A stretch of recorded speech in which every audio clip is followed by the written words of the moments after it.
Thank you very much for that. That was, yeah, that was very enlightening, very interesting. I think, first of all, I'd like to ask about, the relation between, faith and courage and, technology and the elimination of risk in modern day technology. Do you think there's a way we can reconcile our joy that you were talking about with the dirt bike, that kind of belief and faith with the advancements that modern technology promises us? Yeah, great question. And of course, the motorcycle is a technological object, right? So,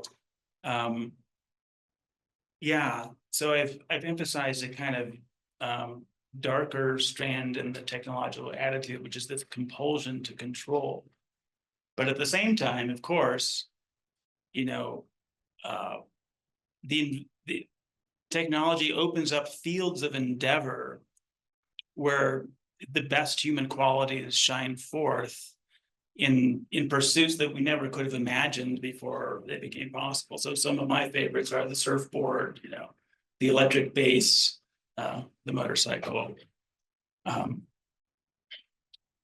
So I think I actually got into a quarrel with this guy named Paul Kingsnorth recently, who he's kind of a Luddite and basically hates civilization. Well, I mean, on his own account. And he's all like me, he's a recent convert to Christianity. He's coming to it from a sort of Wiccan, eco-green mindset. I don't know where I'm coming from, but at one point I wanted to press upon him is that, because so he thinks that, you know, one needs to go back to the caves and the deserts and the forest to connect with God. But I think our ingenuity, our technological, you know, we're tool users. I think you could say that we're made in the image of God, and one aspect of that is that we participate in God's creativity. So I think you don't need to go to a cave to. In other words, there's this idea of God's immanence in the world. There's not only the natural world, but I think also the built world can be a place of grace and kind of being bowled over by just the things that human beings accomplish.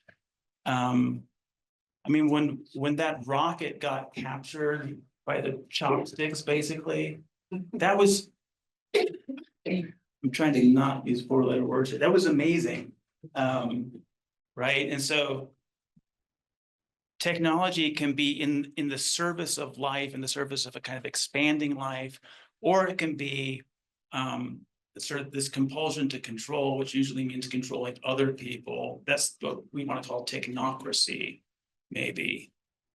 So yeah, it's I think this actually requires some further thought to sort of give a whole account that does justice to this.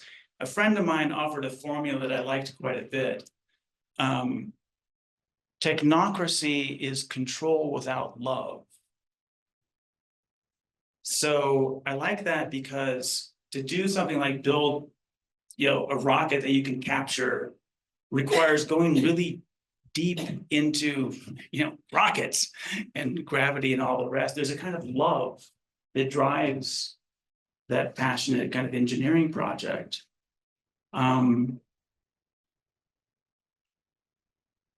Whereas technocracy as a kind of determination to,